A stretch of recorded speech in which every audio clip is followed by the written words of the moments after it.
Hi, everyone. Good morning. It's Margaret Manning here. Welcome to 60 in Me. Hope you're doing great today, feeling wonderful, had a good night's sleep, and feeling ready for a brand new day. And thank you for being here. Thanks a lot for your support and for coming and joining this conversation.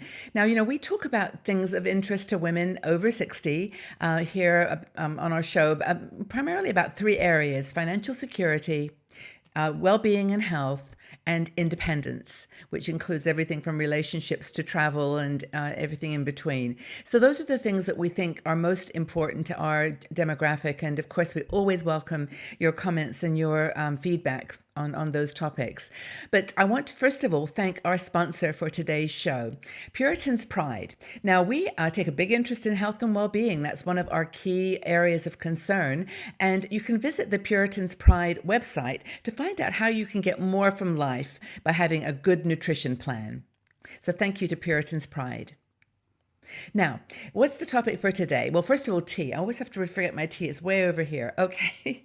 So my tea, it's this one. I've got 2 cups of tea, actually. My first tea was about 6 o'clock this morning, but this is my tea. I'm doing green tea this morning. Just very simple, and it's one of my favorites. Green tea with just about anything.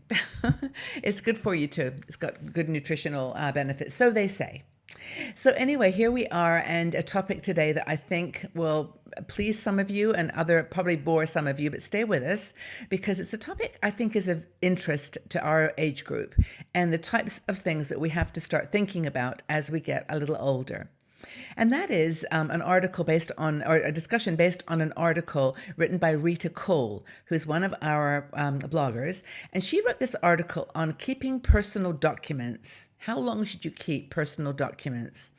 Now, I've just actually gone through a major downsizing of paperwork. I went through all my papers and shredded everything that I didn't need, been carrying it around with me for decades, and decided it was time.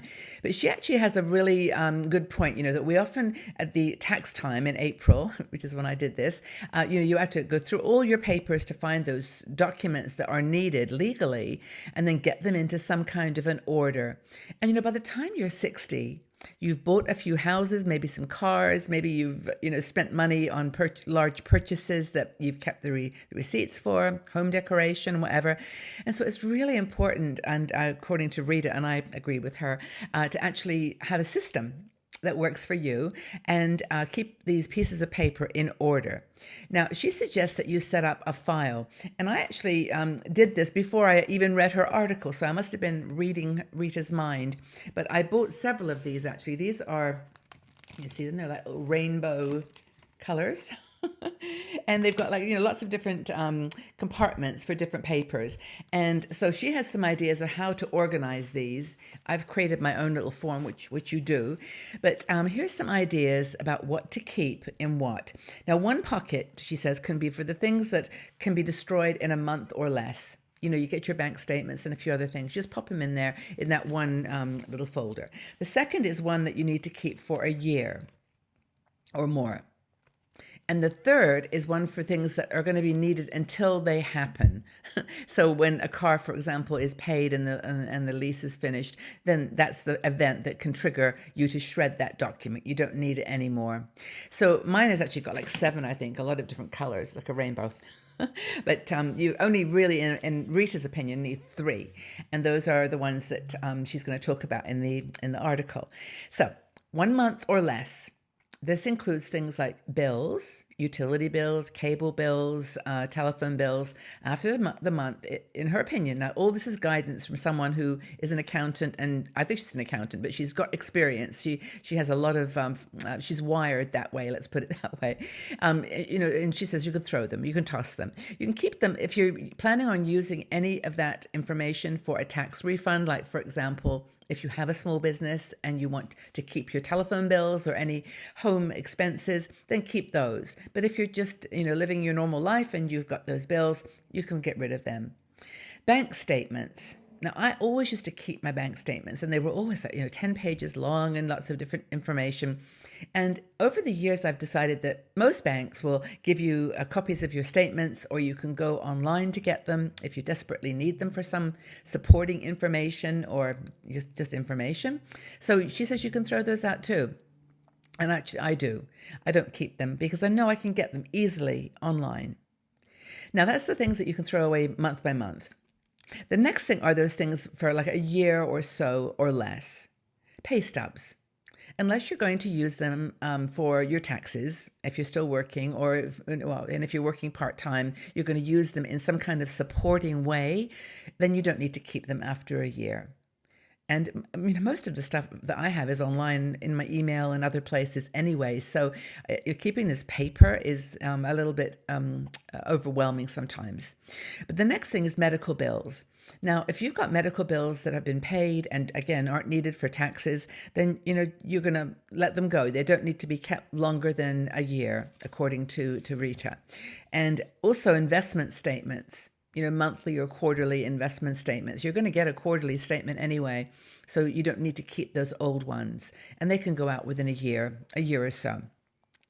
And that's, the kind of bank statements, the same thing. I mean, I think that I said earlier about bank statements being thrown out after a month. That was the things that when you reconciled it with the little receipts you've got in your hand. But this is bank statements that are, the full year annual reports for the bank. Keep those for a year and maybe want to keep a copy online, just scan it online. And then the final category is until an event occurs. So this is like if you make a purchase, like I said, like a car, you can let it, you can let it go after the car is paid for and the lease is expired. Loan documents, you want to keep those until they're used and paid off in full. Things like insurance policies, life policies. Of course, you want to keep those until they're needed and hopefully not soon. But, those are the types of things that you want to keep forever until they're needed. Same with renter's insurance, home owner's insurance. As long as you're in that house or using that vehicle or renting that thing, you need to keep the receipts and the information around that. So when things renew, just be sure that before you throw away the old paperwork, you've got the new paperwork. Like I get travel insurance. I have every year I get my travel insurance. They send it to me like 2 months in advance saying it's going to renew. Well, don't throw away the old until the new one is in your hands. Those are super important. Same with home improvement loans. If you've done something for your house, it's best to keep that until just keep it. You might sell the house. Something might happen where the value of that home improvement is needed to be validated. So that's another thing to keep in that till an event happens file. And then, of course, there's the things that we all know have to be kept for a longer period of time. These are their taxes. The government asks, or they say that they can do an audit or ask you for information for 8 years, or 7 years, I think it is 7 years. So then she suggests you keep it for 8, just to be sure. Any expired contracts and leases are probably, for property or something of great value, probably best to keep those for a few more years too, up to 7 years. Those just in case you need to explain or prove ownership or, some kind of relationship. And of course, there's the things that have to be kept indefinitely, forever and ever. That's your passport, your birth certificate, adoption records, death certificates, obviously for a partner, marriage licenses, divorce decrees. I didn't think to keep all those, but I did, fortunately. But divorce decrees, and of course your social security card. Need all of that for your retirement plan documents, wills, trusts, power of attorneys. All those need to be kept forever. Appraisals, and of course passports. I said that already. So these are the things that you don't want to give up because they're important if you need to prove something in the future. So actually there's probably 5 categories there in your folder. There's the 7-year things for 7 years, and then the things that you keep forever. I actually have a completely separate binder for the things that I need for 7 years, and a separate binder for the things that I keep forever. Except I'm using my passport all the time, so I have copies of my passport in about 5 different places. I just can't imagine, touching wood, that I ever would lose it, because to get it renewed would be a hassle. But anyway, that's the thing. Now, where you're going to store all this information, the folder is wonderful if you want to keep paper copies. I said you can store things online or in your email, but Rita actually has a flash USB that she provides, that she sells with her company. The details are in the article, but it's a flash that has 23 or so forms that you need to complete, just to really do a checklist against all these things that are useful for your end of life planning. So it's a little bit different than what we've been talking about, but just check out her article if you have any questions on that service that she offers. But it's really important, I think, to think about these personal documents and where you store them, who knows where you store them, and any passwords that you use to keep this information safe online. All this is important. Maybe a little bit of a boring, not so much boring, but like detailed conversation this morning. But if you want to read the article, she goes through everything in a lot of detail, and you can read it all at your leisure. But I hope it's been useful for you because, yeah, it's something, especially if you're living alone, we need to know these things, don't we? And we need to be prepared. So I'd like to ask you, how do you manage your legal and personal documents, your important documents? How do you manage them? Do you have a system for organizing your sort of end of life final wishes? All important stuff. I'd love to know what you do, actually. I'd love to know how you manage your legal important documents and what you actually are doing to get all your end of life information together. Very, very useful.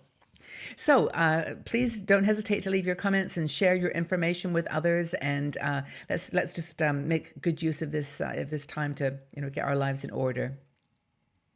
Okay, everybody, well, have a great day today. I hope you've got something fun planned, and let's look forward to seeing you all back here again soon.